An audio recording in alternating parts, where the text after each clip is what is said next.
प्रधानमंत्री श्री नरेंद्र मोदी जी इस बात को भली भांति उन्होंने समझा कि उनका धन को किस मार्ग से व्यय करना चाहिए। मैं कोट करता हूं, हमारे धर्मशास्त्रों में कहा गया है, धनात् धर्मः तथा सुखम। धन वही सुख का कारक होता है जो धर्म के मार्ग से व्यय होता है। यानी जो जिसका धर्म है उसको सही दिशा में, गरीब के लिए, विकास के लिए। मगर क्या बताएं मान्यवर, जो लोग धर्म के समूल नाश का संकल्प लेते हो उनके लिए जो संपत्ति है वो भी विपत्ति बन जाती है और वो सुख कारक बनने के रास्ते पर नहीं चल पाती है। परंतु मैं कहना चाहूंगा कि मोदी जी के नेतृत्व में उन्होंने जैसी युक्ति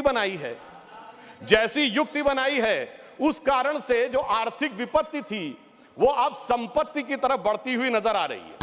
अब यहां पर मैं एक और बात भी कहना चाहूंगा मान्यवर, कई बार लोग ये कहते हैं कि साहब आप लोग आर्थिक विषय की बात करते हैं, मगर मैं ध्यान दिलाना चाहूंगा कई बार आर्थिक विषयों की बात करते करते लोग किसी दूसरे विषय पे चले जाते थे। मैं ये याद दिलाना चाहता हूं कि एक दौर था मान्यवर जब भारत की अर्थव्यवस्था का मजाक उड़ाया जाता था। क्या कहा जाता था? ये 2% से ऊपर कभी ग्रो ही नहीं कर सकते। इसको कहा जाता this is the Hindu growth rate. ये कह के हमारा मजाक उड़ाया जाता था कि ये कभी 2% से ऊपर ग्रो नहीं कर सकते मान्यवर।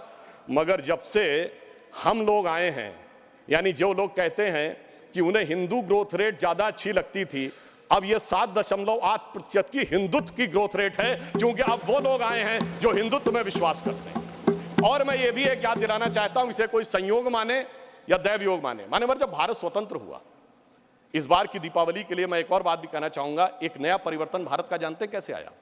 ये सब कुछ जनता के सहयोग, समर्थन और मोदी जी की युक्ति के साथ तो हो ही रहा है, एक नया स्वरूप भी भारत का उभर रहा है। वो क्या है?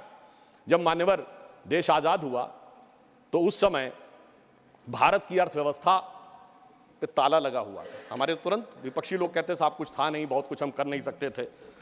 और जब ताला खुला उस समय श्री राम लला विराजमान भी ताले में ही थे। जैसे ही राम मंदिर का आंदोलन शुरू हुआ, अर्थव्यवस्था के अंदर भी नया परिवर्तन शुरू हुआ। 90 से 92 का ही दौर है अर्थव्यवस्था में भी बदलाव का, भारत की अर्थव्यवस्था के खुलने का, भारत की राजनीति की व्यवस्था के भी बदलने का। और यही वो दौर है जिस समय विवादित ढांचा भी गिरा और नेहरूवियन मॉडल भी समाप्त हुआ। यानी अगर आप देखें तो वो दौर था जब फॉरेन एक्सचेंज रिजर्व भी 1 बिलियन पे था। परंतु मैं ये याद दिलाना चाहता हूं, कुछ लोग लगेगा ये तुलना है क्या, तो मैं ये भी याद दिलाना चाहता हूं, उसके बाद एक बड़ा दौर आया जब 2003-4 में, आप याद करिए, हम करंट अकाउंट सरप्लस कंट्री बने। 2003-4 के चौथे क्वार्टर में हम सबसे तेजी से बढ़ने वाली अर्थव्यवस्था हुई और इंडिया सक्सेस स्टोरी 2003-4 में कही जाने लगी।